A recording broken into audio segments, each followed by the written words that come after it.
আসসালামু আলাইকুম, jasmine cooking হাউসে আপনাদের সবাইকে স্বাগতম। আজকে আপনাদের চাল দিয়ে বিকালের একটি ঝটপট নাস্তার রেসিপি দেখাবো। খুব সহজেই মাত্র 5 মিনিটে এই নাস্তাটা বানিয়ে নিতে পারবেন। আর এই নাস্তাটা খেতে হবে ঝাল মিষ্টি মুচমুচে একটি মজাদার নাস্তা। বিকেলের চায়ের সাথে যদি এই নাস্তাটা থাকে তাহলে আর কিছুই লাগবে না। তো অনেক কথা বলে ফেলেছি, আর কথা বাড়াবো না, চলুন আমরা মূল রেসিপিতে চলে যাই। তো আমরা এখানে 1 কাপের মতো চাল নিয়ে নিয়েছি, আর আমরা এখানে দিয়ে দিব সামান্য একটু লবণ, আর দিয়ে দিব 1 টেবিল চামচ পানি। তারপর আমরা এই সবটাকে ভালোভাবে মিশিয়ে নিব। হালকা একটু মিশিয়ে নিলেই হবে।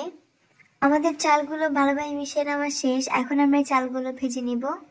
তো এর জন্য প্রথমে আমরা চুলায় একটি প্যান বসিয়ে দিলাম। এখন এই প্যানটাকে হালকা গরম করে নিতে হবে। প্যানটা হালকা গরম হয়ে গেলে আমরা ওখান থেকে অর্ধেকটা পরিমাণ চাল দিয়ে দিব। আর এখন এই চালটাকে আমরা মিডিয়াম আঁচে ভালোভাবে ভেজে নিব। আর চালটাকে আমরা ভালোভাবে নেড়ে চেড়ে ভেজে নিব। আর আমরা চালটাকে বেশি ভাজবো না, কালারটা যখন হালকা একটু লাল হয়ে যাবে তখন আমরা এটাকে উঠিয়ে নিব। তো আমাদের চাল ভাজা শেষ, এখন আমরা এটাকে নামিয়ে নিব। এবং বাকি অর্ধেক যে চালটা আছে এখন আমরা সেই চালটাকেও সেম ভাবে ভেজে নিব। আগের মতোই আমরা মিডিয়াম আছে এটাকে আমরা ভালোভাবে নেড়ে চেড়ে ভেজে নিব।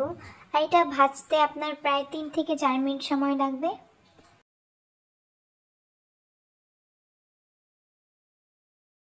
তো আমাদের বাকি অর্ধেক চাল ভাজাও শেষ, এখন আমরা এটাকে নামিয়ে নিব।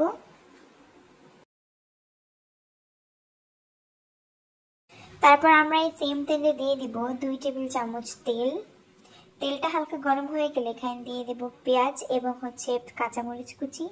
আমরা একটি বড় সাইজের পেঁয়াজ ভালোভাবে কুচি করে নিয়েছি, আর 2টা কাঁচামরিচ কুচি করে নিয়েছি। আপনারা যদি ঝাল বেশি খান ওই ক্ষেত্রে 3টা বা 4টা আপনাদের পছন্দ মতো কাঁচামরিচ দিয়ে দিতে পারেন। এখন এই পেঁয়াজের কালারটা হালকা এরকম চেঞ্জ হয়ে গেলে আমরা ভেজে রাখা চাল ভাজাগুলো দিয়ে দিব। তারপর এই চাল ভাজাগুলো ভালোভাবে পেঁয়াজের সাথে মিশিয়ে নিব। দেখতেই পাচ্ছেন আমরা ভালোভাবে নেড়ে নিচ্ছি। এই পর্যায়ে চুলার আঁচটা হাই রাখবেন। হাই রেখে আমরা এটাকে প্রায় 3 মিনিটের মতো ভালোভাবে নেড়ে চেড়ে ভেজে নিব। আর নাড়া একদমই অফ করবেন না।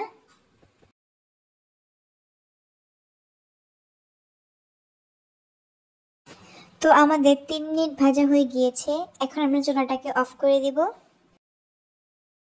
এবং চুলাটা অফ করে দেওয়ার পর আমরা এখানে দিয়ে দিব 1/4 কাপ চিনি।